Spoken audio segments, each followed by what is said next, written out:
소개드렸지만 저도 같은 건국대학교에 있습니다. 왠지 모르겠습니다. 건국대학교 저는 소프트웨어 학과입니다. 건국대학교 소프트웨어 학과에 교수를 맡고 있는 김두현입니다. 반갑습니다. 제가 급하게 이 동영상 송출되는 것을 잠깐 끊고 뭘 좀 하고 싶은데 여기 뭐냐면은 제가 이제 에피소드인데요. 여기 행사를 준비하는 어떤 분한테 이 챗봇이다 이랬더니 끝끝내 로봇이라고 부르더라고요. 그래서 챗봇을 어떻게 설명할까를 하게다가 유튜브를 뒤져보니까 챗봇을 기가 막히게 설명한 동영상이 있더라고요.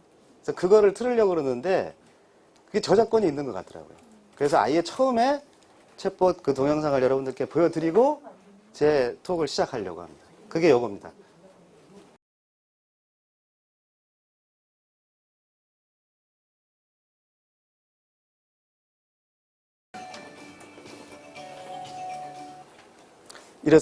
이렇습니다.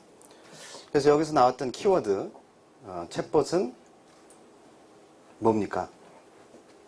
소프트웨어죠. 네. 그런데 조금 더 구체적으로 얘기하면 가상 로봇이라고 보면 되겠습니다. 소프트웨어 로봇이다. 네. 네. 그래서 여기 이걸 도중에 설명하려고 그랬는데요. 먼저 말씀을 드린 거고, 그 챗봇이 뭔지에 대해서 꼭 설명을 하고 넘어가야 될 것 같아서 얘기를 드렸던 거고요. 제가 그런데 어제 밤에 제가 오늘 발표를 어떨까 할까 좀 생각을 하다가 그냥 넘어가면 안 되겠다. 이렇게 많은 분들이 모이는데 뭔가 좀 재미난 걸 좀 해봐야 되겠다 생각하고 제가 새벽 4시에 잤습니다. 그때까지 뭘 했냐면 12시부터 뭘 시작했냐면요. 그 카카오톡에서 플러스 친구라는 기능이 있어요. 플러스 친구에다가 챗봇의 아주 초기 모습을 만들어 갖고 여러분들하고 한번 장난 좀 쳐보고 싶다 한 생각이 들었습니다. 그래서 제가 요거 찍힐 겁니다. 요거 한번 해보시죠. 예, QR코드를 인식하면은 지금부터 녹화를 하셔도 됩니다. 예. 자, 요 QR코드를 인식을 하면은요, 뭐 하나 뜰 겁니다. 뭐가 뜨냐 하면은, 바이블 챗봇이라는 플러스 친구가 뜰 겁니다. 그죠? 거기서, 뭐, 친구 추가하시면 좋고, 뭐 이걸 뭘 해. 그러면 친구 추가 안 하셔도 되고요. 친구 추가를 하시면, 뭐가 뜹니까? 그 다음에? 예. 그래서 우리가 재밌게 하기 위해서, 딱 보니까 이런 거 뜨지 않습니까? 밑에 버튼들이 뜨죠. 근데 오른쪽 위에 보면은 홈페이지가 뜹니다. 그죠? 그 홈페이지 한번 눌러보시죠.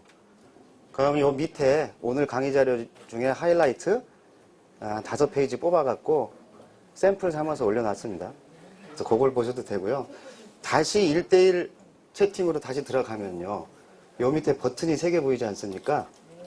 버튼 3개 보이는데 왼쪽으로 슬라이딩 하면 하나 더 있습니다. 그래서 버튼 4개 어저께 만들어 다는데 이 작업은 뭐 10분도 안 걸렸습니다. 어떻게 만들까 뭐 고민하고 만들까 말까 고민하는데 1시간 걸렸고요. 이 플러스 친구에다 이런 거 만드는 방법 터득하는데 뭐 1시간 반 정도 걸렸고요. 뭐 이 내용은 워낙 간단하니까 이제 잠깐 걸렸는데요. 제가 뭘 해보고 싶냐면요. 여기 바이블 챗봇이란 이란 버튼을 한번 눌러보세요. 그러면은 메시지가 오죠. 자, 이 중에 재밌게 하기. 네. 그 각이 져갖고 잘 안 될 수도 있는데. 제가 지금 사실은 여러분들한테 제가 수 쓰고 있는 겁니다. 이렇게 해서 친구 늘리려고요. 뭐 그런 거 다 눈치채셨을 겁니다. 요거는 이따가 강의 끝나고도 다시 올려놓겠습니다. 네, 멀어서 안 될 겁니다. 정면쯤에서 해야 될 거고요. 그런데 요 내용을 보면요. 저기 실명을 얘기 안 하는 게 좋을 것 같아요. 선생님, 박 선생님. 자, 바이블 챗봇이란 그걸 버튼을 눌렀더니 거기 내용이 왔지 않습니까? 그 내용 좀 한번 큰 소리로 재미나게 읽어주시면 대단히 감사하겠습니다. 챗봇은 일종의 소프트웨어로 만든 가상 로봇과 같은 것입니다. 예를 들어 카카오톡과 페이스북을 통해 친구와 1대1 대화를 나누었는데 알고 보니 그 친구가 사람이 아니라 소프트웨어였다면 그러한 소프트웨어가 곧 가상 로봇이자 챗봇인 것입니다.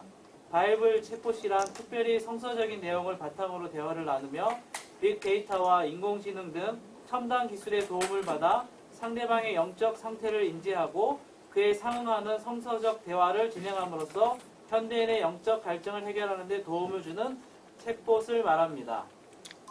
아셨죠? 그러면 그 다음 어떤 역할을 기대할 수 있느냐, 그걸 한번 눌러봅시다. 그러면 또 답이 옵니다. 물어보고 답하고 이러는 겁니다. 이게 챗봇입니다. 물어보고 답하고 물어보고 답하고. 자, 답이 왔습니다. 자, 그러면 이번에는 자매님이 한번 이수정 님께서 자, 바이블 챗봇은 챗봇 이상의 역할을 할 수 있습니다. 바이블 챗봇은 어디까지나 소프트웨어로 동작하기 때문에 영적인 대화를 나누는 데에는 한계가 있고 더 깊은 대화를 위해서는 결국 하나님의 사람과 직접적인 대화가 필요하게 됩니다. 따라서 바이블 챗봇은 성교적 삶을 사는 하나님의 사람들과 인터넷상의 구독자를 온라인 및 오프라인으로 연결하는 도구가 될 수 있을 것입니다. 이를 통해 바이블 챗봇은 새로운 선교 생태계를 구축해 나가는 출발점을 제공하게 될 것으로 기대됩니다. 네, 그렇습니다. 오늘 하고 싶은 얘기 거의 다 했는데 제가 어떡하죠? 끝내야 되는데. 자, 아쉬우니까 왼쪽으로 슬라이딩 해갖고 향후 계획. 요거는 제가 읽죠. 향후 계획. 본 카카오 플러스 친구는 현재 아주 초보적인 챗봇 형태라 할 수 있는 버튼식 응답 방식으로 서비스되고 있습니다. 그렇죠. 지금 버튼 누르고 답받고, 버튼 누르고 답받고 그랬죠. 대화가 이루어지긴 했는데 우리는 글을 쓴 게 아니라 버튼을 누른 거죠. 그죠? 그러나 향후 본 카카오 플러스는 일반 카톡처럼 글로 대화를 나눌 수 있는 완성된 챗봇 형태로 발전될 것입니다. 여기 향후 계획인데요. 이렇게 함으로써 여기 계신 분들도 같이 참여하고 또 이것을 이용해서 이것을 선교의 도구로 이용해서 선교에 활용하고자 하는 분들은 여기 참여해서 같이 한번 활동해보자 하는 것이 오늘 발표의 취지입니다. 그래서 제 발표는 다 끝났습니다. 그렇게 해서 이제 끝을 내면은 날림으로 강의했다는 소리를 듣기 때문에 지금부터 발표 자료로 본격적으로 발표에 들어가도록 하겠고요. 한 가지만 더 말씀드리면 카카오톡을 여러분들이 쓸 때 상대방하고 같이 대화를 나누면서 우리는 글을 치지 않습니까? 글을 쳐서 주면은 상대방은 사람이기 때문에 다 이해하죠. 그리고 거기에 맞게 답을 또 글로 합니다. 근데 지금은 버튼으로 했지 않습니까? 그걸 글로 할 수 있게, 말로 할 수 있게 해서 마치 평상시 일반적인 카톡을 쓰듯이 쓰되 상대방은 소프트웨어 바이블 챗봇이 돌도록 하자는 겁니다. 네. 그렇게 되면은 인터넷에서 떠도는 영혼의 구도자가 이 안에 들어와서 질의응답을 하다가 뭔가 더 갈급증이 생긴다. 그러면 드디어 그때 선교사님들이나 가까운 교회나 하고 연결을 해서 온사이트 또는 또 다른 전화라든지 이런 것 통해서 온라인 컨택트가 이루어질 수 있도록 매개체 역할을 하자는 거. 그게 바로 바이블 챗봇에 제가 주장하는 바입니다. 자, 그러면 그것에 대해서 조금 이론적인 얘기를 좀 해드리도록 하겠습니다. 사실 민덕기 교수님께서 앞부분에 인트로를 너무 잘해주셨는데요. 그런 기술들을 다 사용하자는 건데요. 민덕기 교수님께서 말씀하신 거는 이 세션이 잘 구성된 것 같습니다. 그래서 민덕기 교수께서 말씀하신 거는 인공지능 기술을 이용해서 성경을 제가 해석하기에는 성경을 좀 더 깊이 있게 탐험해보자 그렇게 이제 이해할 수 있겠고요. 저는 그런 기술을 이용해서 탐험이 되고 하면 그것을 어떻게 선교에 접목해서 사용할 거냐라는 데 이제 포커스가 있다고 보시면 되겠습니다. 그래서 이 제목의 가장 큰 키워드는요. 선교적 생태계에 대한 비전을 챗봇으로 한번 세워가보자 하는 것이 저의 관점입니다. 목차는 제가 풀어드리겠고요. 아까도 나왔던 얘기지만 챗봇 이미 얘기를 했습니다만 간단히만 다시 한번 짚고 넘어가면 아까 사우디아라비아에서 시민권을 얻은 이제 소피아 이게 그럼 챗봇입니까? 뭡니까? 기본적으로는 로봇이죠. 그렇지만 로봇에도 챗봇이 들어가 있을 수 있겠죠. 굳이 얘기한다면 로봇의 정신 같은 게 챗봇 아닐까 싶습니다. 그 안에 소프트웨어가 탑재돼서 작동을 하면은 이 로봇은 영적인 로봇이 되는 거죠. 성서적 로봇이 되는 거죠. 네, 그런 거죠. 그래서 뭐 중요한 질문들을 많이 하더라고요. 챗봇 처음 얘기할 때 이게 로봇이냐? 아니다. Something like a virtual robot. 가상적인 로봇이고 소프트웨어다. 그리고 위키피디아를 찾아보니까 컴퓨터 프로그램이다. 이렇게 나와 있습니다. 그러면 챗봇이 어떻게 동작을 하느냐? 그걸 좀 잠깐 좀 인사이드를 좀 들여다보면은요. 제일 먼저 제가 그 논문이라든지 이런 걸 찾아보면은 이 챗봇을 뭔가 그 목적성을 갖고 활용한 거, 그냥 커뮤니케이션 도구가 아니라 목적성을 갖고 활용한 것에서 논문으로 나와 있는 게 교육에 활용을 했더라고요. 교육에 어떻게 활용했냐면은 학생이 앞에 앉아서 컴퓨터를 씁니다. 그래서 뭔가 이제 이 컴퓨터가 뭘 물어봐요. 물어보면은 말로 대답을 하면 그 말로 대답한 거를 스피치 레코그니션을 합니다. 그 다음에 그거를 자연어 처리를 한 다음에 그거를 분석을 합니다. 분석을 한 다음에 답을 해주기 위한 전략을 짭니다. 다이얼로그 매니저가. 전략을 짤 때 다이얼로그 스트래티지, 다이얼로그 히스토리, 이제까지 대화를 나눠온 히스토리가 있으니까 그거를 갖고 다이얼로그 매니저가 앤서를 제너레이트 하죠. 대답을 제너레이트 하고 그 제너레이트 한 거를 자연어로 부드럽게 만든 다음에 그거를 소리로 신디사이즈를 해서, 이게 전문용어 팍팍 나오고 있습니다, 지금. 신디사이즈를 해서 그 다음에 이야기를 해주는 거죠. 그때 여기 있는 제스처도 필요합니다. 그래피컬하게. 그 제스처에 관한 그 라인은 이렇게 따라가서 제스처를 생성하는 겁니다. 그래서 말로 대답하면은 제스처와 말이 같이 대답이 되고요. 이 순환을 계속 도는 거죠. 돌면서 학생이 뭔가의 교육을 자기 주도적으로 쭉 받아갈 수 있는, 할 수 있는 그런 시스템을 만들었더라고요.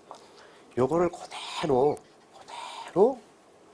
우리 선교 또는 신앙생활에 적용을 해보면 금방 이해가 될 겁니다. 이런 순환 절차를 거칠 수 있는 체계를 만들자는 겁니다.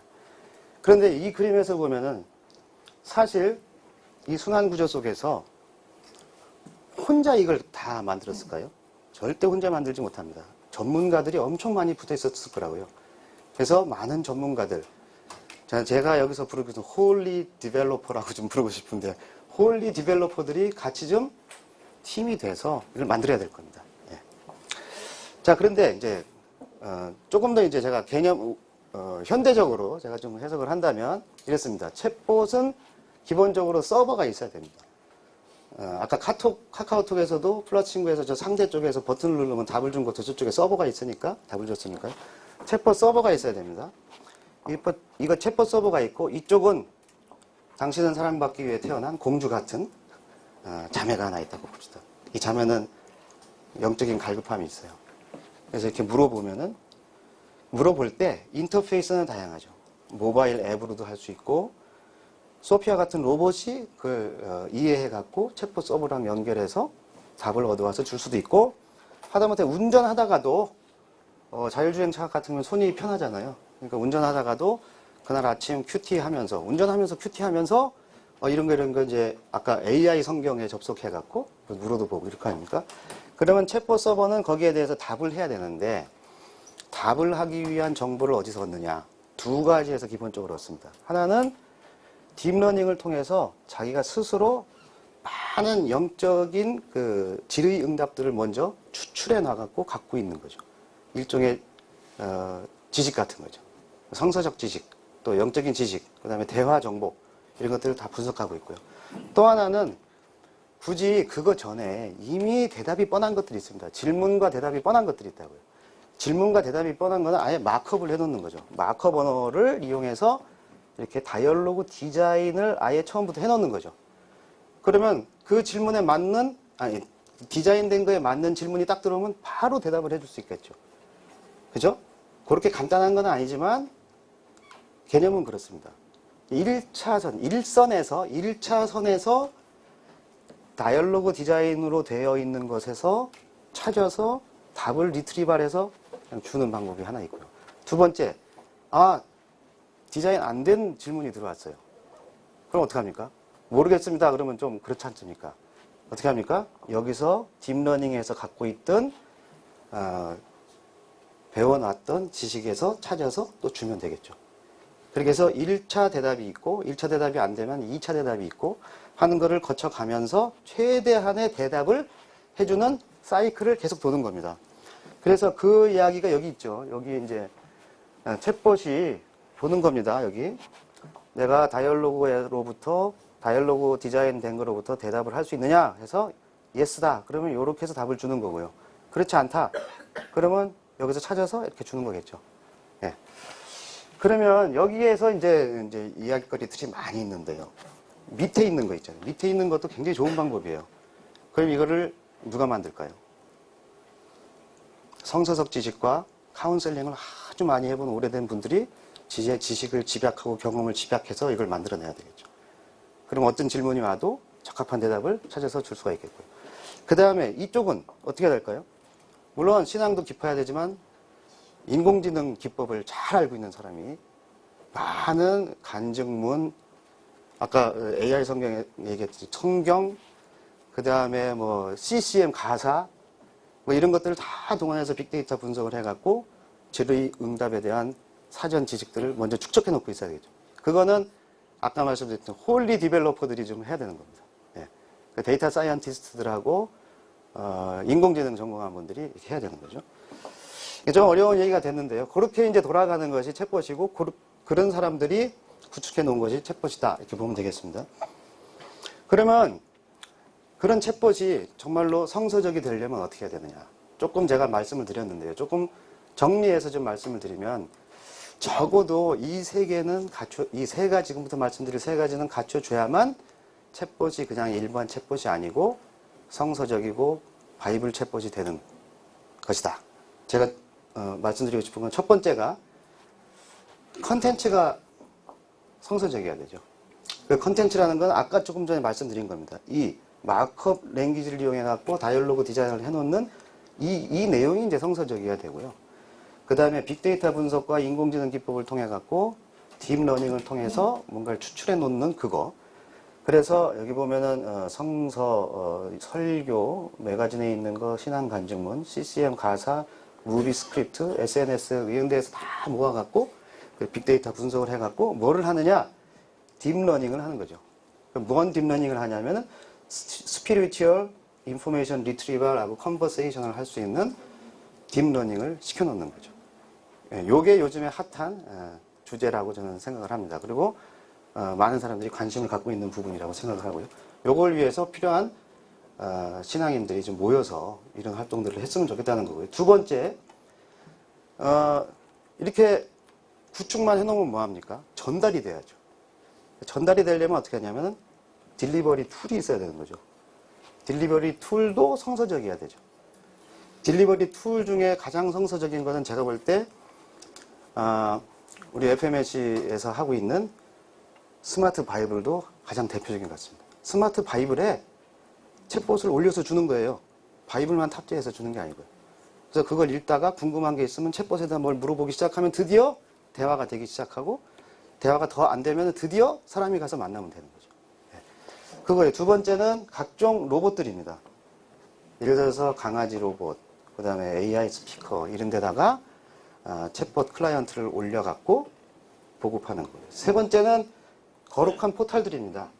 거룩한 포탈들에 특히 우리 ITMC 포탈에 이 챗봇 연결 기능을 넣어서 이쪽에 들어와서 그런 상담이라든지 이런 걸 해가는 그런 그 딜리버리 툴 이것들이 굉장히 그 적합한 툴들을 우리가 확보하면 좋겠는데 이미 많이 있다는 거죠.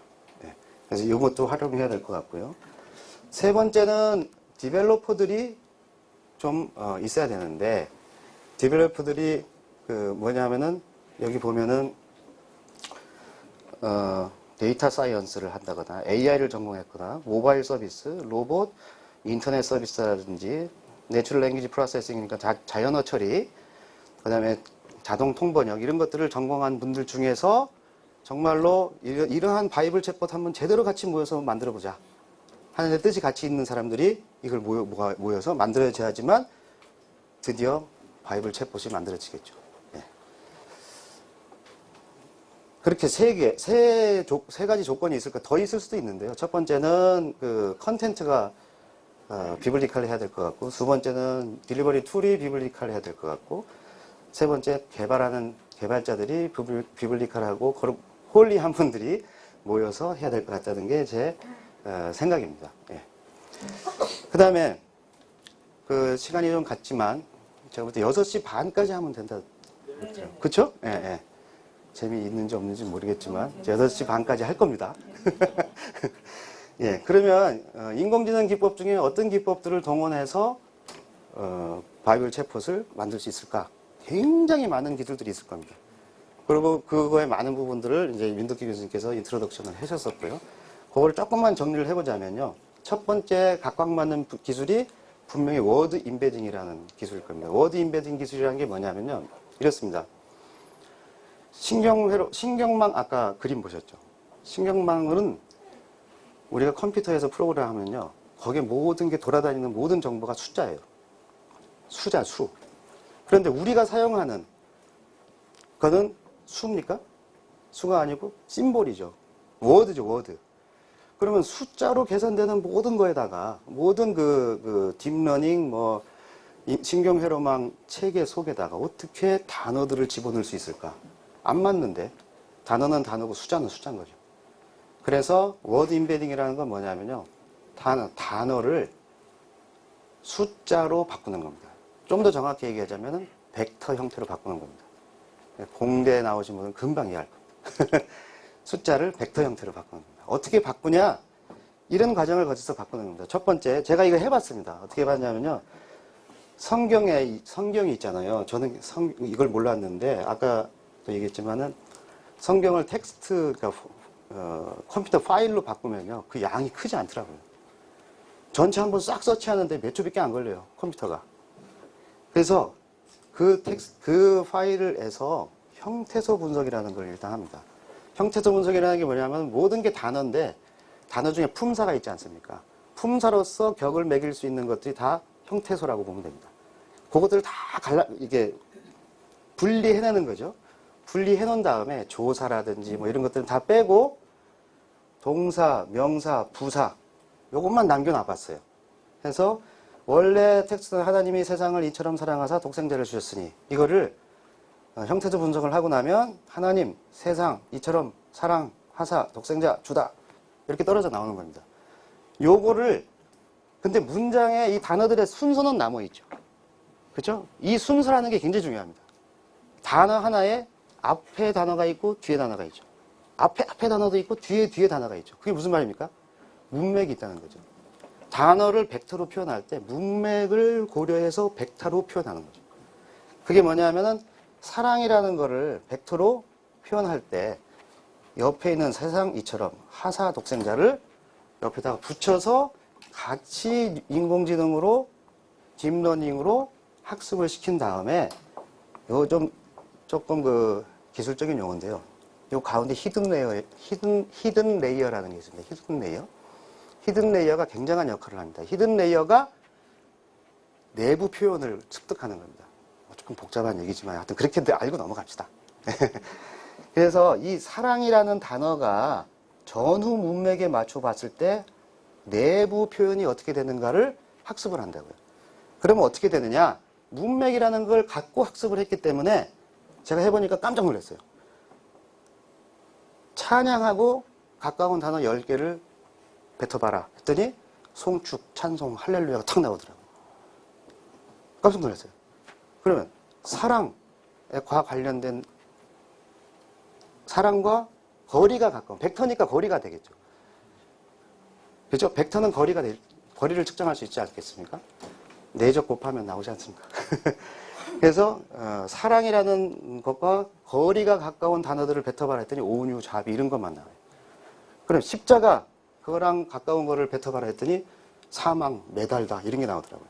그 얘기는 뭐냐면 십자가 뱉어보라고 했더니 찬양이라든지 사랑 이런 게 안 나오고 원래는 나왔으면 좋았는데 매달 다 사망 이런 게 나왔던 거고요. 송축 뭐 이런 거 가까운 단어 찾아봐라 그랬더니 사망을 내뱉지는 않았다는 거죠. 그게 뭡니까? 아주 의미적으로 문맥적으로 유사한 단어들만 이렇게 가까이 있고 그렇지 않은 건 점점 더 멀리 가고 유사할수록 가까이 모이고 다를수록 멀리 떨어지는 거죠. 그렇게 되어 있는 워드들의 망이 딱 있을 거 아닙니까? 망. 벡터로 표현되어 있으니까 다 망으로 표현할 수 있는데 그 망이 워드 벡터라는 겁니다. 그래서 이 워드 벡터를 갖고 많은 걸 할 수 있는데요. 뭐냐면은 예를 들어서 제가 챗봇에 사랑하고 싶어 라는 단어가 질문이 딱 들어왔어요. 아니면 자기 하소연이 들어왔어요. 그러면 사랑만 갖고 성경을 검색할 수는 없지 않습니까? 사랑과 유사한 단어, 가까이 있는 단어 의미상을 갖고 검색을 하자면 온유, 자비, 사랑 이걸 다 같이 묶어서 검색을 하면 훨씬 더 검색하는 스코프가 더 정교해지지 않겠습니까? 네. 할렐루야로 찬양곡 한번 들려줘. 뭐 이러면 찬양곡 가사 중에 찬양만 나오는 것만 찾을 수는 없죠. 할렐루야가 나오는 것도 찾고 성축이라는 얘기가 나오는 것도 찾고 이래야 되지 않습니까? 그러면 그런 것들을 이렇게 광범위하게 더 딥하게 검색을 해줄 수 있다는 거죠. 두 번째는 조금까지는 그냥 워드를 분석한 겁니다. 이번에는 이제 스피리추얼 컨버세이션을 딥러닝 할 수 있다는 건데요. 뭐냐면은 컨버세이션이라는 게 결국에 퀘스천 앤서 주고받는 거 아니겠습니까? 그래서 이렇게 얘기했어요. 사람이 사랑받고 싶어 이런 얘기했더니 많은 데이터들을 보니까 답 중에 하나님께서 당신을 사랑하십니다. 이런 대답들을 많이 했더라 이겁니다. 이때까지 상담한 데이터들 쫙 스크립트를 보니까 그러면 이거를 배우게 하고 싶은 거예요. 챗봇으로 하여금. 어떻게 하냐? 시퀀스 투 시퀀스 딥러닝이라는 게 있어요. 여기서 말하는 시퀀스라는 게 문장입니다. 사랑받고 싶어. 단어의 순서로 되어 있지 않습니까? 사랑받고 싶어라는 것을 밑에다 쪼르륵 넣고 그거의 답은 시퀀스가 어떻게 되냐면 하나님께서 당신을 사랑한다는 시퀀스를 답으로 주고 그거를 계속 가리키는 거죠. 왜냐하면 답이 이렇게 짝이 퀘스천 앤서의 짝이 요것만 있는 건 아니거든요. 수만 개, 수천만 개의 짝이 있을 테니까 그걸 다 가리키려면 상당히 많은 시간을 투자해서 이걸 돌려서 딥러닝을 시키면 사랑받고 싶어 하면은 이 학습한 이 뉴럴 네트워크가 하나님께서 당신을 사랑하신다라는 것을 뱉어낼 수가 있게 되는 거죠. 네. 그렇게 되면은 이건 이제 단연히 굉장히 쉬운 그 대화의 짝이지만 좀 더 어려운 대화의 짝 같은 거는 답을 하기 어려울 때 이 학습된 내용을 이용하면은 뭔가 좀 딥한 답을 내줄 수 있을 것이다 하는 기대를 할 수 있는 거고요. 세 번째로 스피리추얼 인포메이션 레코멘데이션을 위해서 딥 서치를 할 수 있다. 그건 뭐냐면요. 이 사람이 이 소녀죠. 이 소녀가 당신은 사랑받기에 태어난 소녀가 고민에 빠져갖고 인터넷에 글을 막 올렸어요. 글을 막 올렸으면 그 글이 도대체 무슨 의미를 갖고 있고 그 글과 유사한 간증문이라든지 상담문들이 뭐가 있을까 하는 걸 매칭을 시켜봐야 되지 않겠습니까? 그 매칭할 때 뭐 키워드 몇 개 선정해갖고 매칭하면은 그렇게 의미적으로 가까운 것들이 많이 나오지 않을 겁니다. 그런데 아까 얘기했던 워드 벡터를 거쳐서 성경을 검색하든 CCM 가사를 검색하든 요즘에 드라마 바이블 너무 좋더라고요. 저 아침에 저녁 때 출퇴근하면서 드라마 바이블 듣고 다니거든요. 차에서. 드라마 바이블이 결국에는 이제 성우가 했지만 성경 텍스트는 있는 거거든요. 그거. 그다음에 SNS라든지 이런 데에서 전체적으로 이 워드 벡터를 갖고 딥 서치를 해서 답을 주면 훨씬 더 이 고민에 가까운 답들을 찾아줄 수 있을 거다. 또는 고민에 도움이 되는 내용들을 찾아줄 수 있을 거다. 이런 기대를 할 수 있는 거죠. 그래서 여기 보면은 지금 세 가지를 말씀드렸는데 이게 전부 다 요즘 얘기 많이 나오는 그 딥러닝과 관련된 기술들을 이 챗봇을 좀 더 똘똘하게 만드는데 활용해 보자는 겁니다. 예. 컨버세이션을 위해서 배우는 거, 그 다음에 서치, 이 자료 검색하는데 사용해보자 이런 겁니다. 자, 그러면 여기까지 이제 설명했으면 기술도 많이 발전했고요. 아까 이제 2006년부터 딥러닝이 확 발전했다고 그랬는데요. 기술도 많이 발전했고 또 하나 발전한 게 데이터가 많아졌다는 겁니다. 그다음에 또 한 가지 발전한 게 클라우드 컴퓨팅 같은 데서 슈퍼컴퓨터급의 서비스를 누구나 다 향유할 수 있게 돼 있어요. 그 세 가지가 빅뱅을 일으킨 겁니다. AI가 발전하는. 그 기술들을 요거랑 연결하면은 챗봇을 뭔가 만들 수 있겠구나 하는 생각이 들 겁니다. 그러면 여기서 또 하나 질문을 해보고 싶습니다. 어디까지 만들래? 그거죠. 정말로 사람보다 똑똑한 거 만들래? 아니면 사람보다 조금 못한 놈 만들래? 저는요, 사람보다 똑똑한 거는 안 만들 거라고, 못 만들 거라고 보고, 차라리 만들지 않는 게 나을 거라고. 오히려 산업적으로 활용한다면 그건 딴 문제지만, 이 영적인 부분에 있어서는 아무리 가도 사람보다 똑똑하지 못할 겁니다. 오히려 거기에 키가 있다고 저는 봅니다. 그 얘기를 잠깐 드리겠습니다. 이제는 이제 이 챗봇을 어떻게 활용하느냐 하는 걸 갖고 얘기를 좀 잠깐 드려보면, 여기 당신은 사랑받기 위해 태어난 한 영혼이 있습니다. 이 영혼은 요즘 세대에 아주 글로벌 트렌드가 있습니다. 혼밥, 혼영, 혼영이 뭔지 아세요? 혼자 영화 보는 거죠. 혼자 영빨 센 거 이거 아닙니다. 혼자 영화 보는 거. 혼팅, 미팅 한다는, 그런 거예요. 하여튼 일명 혼세대입니다. 혼세대. 모든 것들을 혼자 지내는 거예요. 혼자 해결하는 거죠. 근데 이게, 우리나라만 그런 게 아니더라고요. 외국 사람들하고 얘기를 해보면, 욜로라는 말도 나왔듯이, 대체적으로 전 세계가 이런 트렌드예요. 왜 그랬냐면은, 인터넷 때문에 인터넷 속으로만 자꾸 들어가지, 인터넷 밖으로 자꾸 나오는 거 안 한다는 거죠. 그럼 그걸 그냥 둘 거냐? 그렇지 않죠. 고리로 우리도 침투에 들어가야 되는 겁니다. 그래서 어떻게 침투에 들어가느냐? 그들이 많이 쓰는 인터넷 그리고 챗봇을 거룩하게 만드는 겁니다. 네. 그런데 그때 거룩하게 만들 때 중요한 거는 사람보다 똑똑하게 만들면은 선교가 안 되죠. 그죠? 어떻게 해야 됩니까? 결국에는 사람과 만날 수 있는 접점을 만드는 역할로 챗봇을 사용하자는 겁니다. 왜 그러냐? 스피리추얼 딥 퀘스천들은 fully answered 되기 어렵다. 챗봇으로 말미암아. 챗봇으로는. 챗봇이 아무리 똑똑해봤자 영적인 깊은 대화를 나누는 데는 한계가 있기 때문에 그 다음부터는 사람이 만날 수 있도록 챗봇의 역할을 거기다가 둬야 된다는 거죠. 자, 그렇게 되면은 어떻게 그림이 그려지냐? 여기서부터 새로운 생태계에 대한 우리는 비전을 가질 수가 있습니다. 어떤 새로운 생태계냐? 챗봇 서버가 있습니다. 당신은 사랑받기 위해 태어난 소녀가 있으면 막 고민을 하다가 결국엔 챗봇이 대답하기가 어려워요. 이제 어렵겠죠. 사람보다 똑똑할 수는 없으니까요. 어렵겠죠.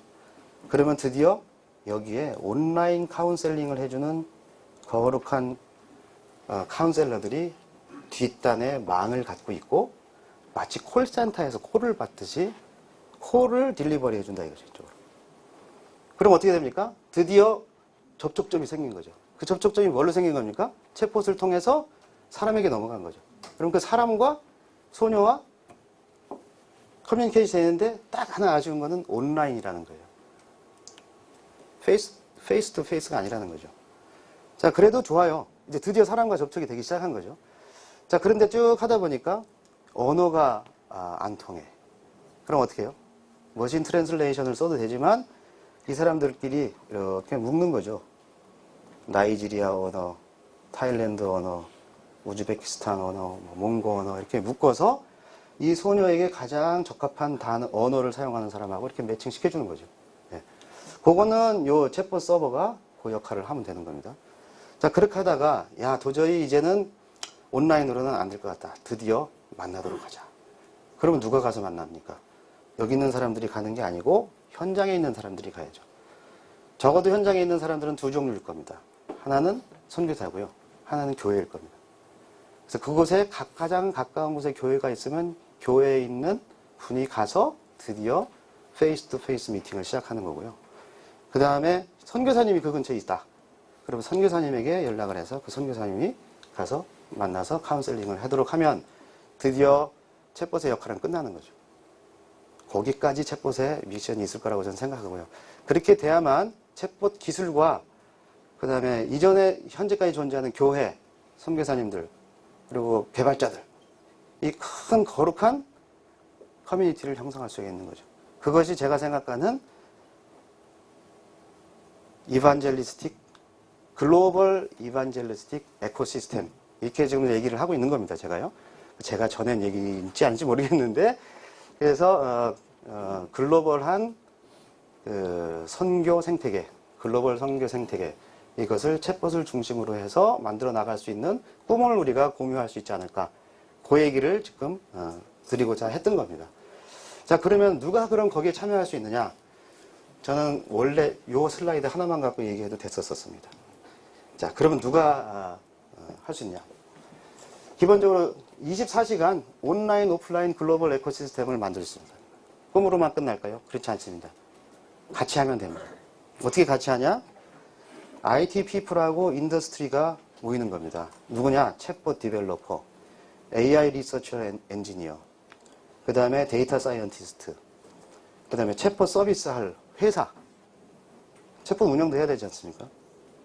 사진들 막 찍으시니까 이걸 좀 지워드리겠습니다. 그 다음에 컨텐트 프로바이더, 그러니까 그 상담했던 레코드들을 많이 갖고 있는 회사가 있지 않습니까? 회사든 어떤 단체가 있겠죠. 그런 단체가 이 컨텐츠를 제공을 해야 됩니다. 그래야지 그걸로부터 딥러닝을 할 수 있고요.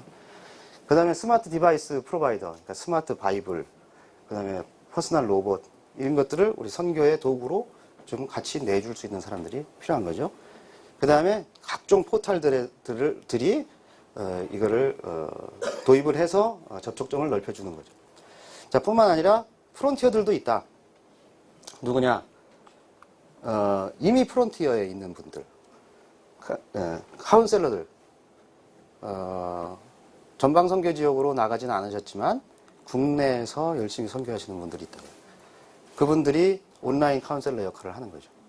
그 다음에 미셔너리들, 선교사님들 온사이트 카운셀링 역할을 하는 거죠. 네. 그 다음에 로컬 처치들, 선교지라든지 이미 복음이 들어간 곳, 그곳에 세워진 교회들이 다 이런 역할을 할 수 있는 거죠. 그 다음에 그 위에 하나님의 생명책에는 기록되어 있지만 우리는 잘 모르는 그 많은 이 선교지향적인 삶을 사는 하나님의 사람들, 이런 분들이 다 역할을 감당할 수 있을 겁니다. 예. 그리고 이쁘니까요. 그렇지 않습니다. 제가 생각지 못한 많은 사람들이 프론티어로서 같이 참여해서 봉사를 해줄 수 있을 겁니다. 상담원으로서요. 예. 이렇게 되면 정말로 챗봇을 중심으로 한 큰 생태계가 하나 만들어질 것 같고요. 여기에 활용 정점이라고 그럴까요? 파이낸셜 서포트도 있으면 참 좋겠습니다. 그러면 non-profit 파운데이션 같은 것들을 우리가 만들어서 아까 민덕기 교수님 하시는 연구도 지원받고, 저처럼 챗봇을 만들어서 실제로 적용하려고 그러는 사람들 다 모여서 미팅도 하고 개발도 하고는 비용이 들 거 아닙니까? 그 비용으로 활용하고, 그렇게 하기 위해서 누군가의 파이낸셜 서포트도 필요하겠죠. 이런 거 만들자는 얘기하려고 제가 여기 친 겁니다. 예. 그러니까 함께 그런 꿈을 좀 가져오면 좋겠습니다. 그런데 제가 이때까지 설명한 것들 중에 제가 해본 거는 아까 워드 벡터 하나밖에 없습니다. 직접 해본 거는. 단 영어로 안 하고 한글 성경 갖고 했습니다. 예. 그런데 어떻게 하면 되는지에 대해서는 많은 생각을 갖고 있습니다. 그래서 해보자는 겁니다. 해보자는 뜻은 뭡니까? 스타트 하자는 거죠. 스타트, just ahead. 앞에 출발선이 있다는 거죠. 출발선 앞으로 다들 모여서 함께 나갔으면 좋겠고요. 아까 제가 4시간 동안 밤을 새면서 바이블 챗봇 플러스 친구 만든 이유도 우리 여기 모였으면 어떻게 연결을 할 수가 있어야죠. 여기서 흩어지고 나면 끝 아닙니까?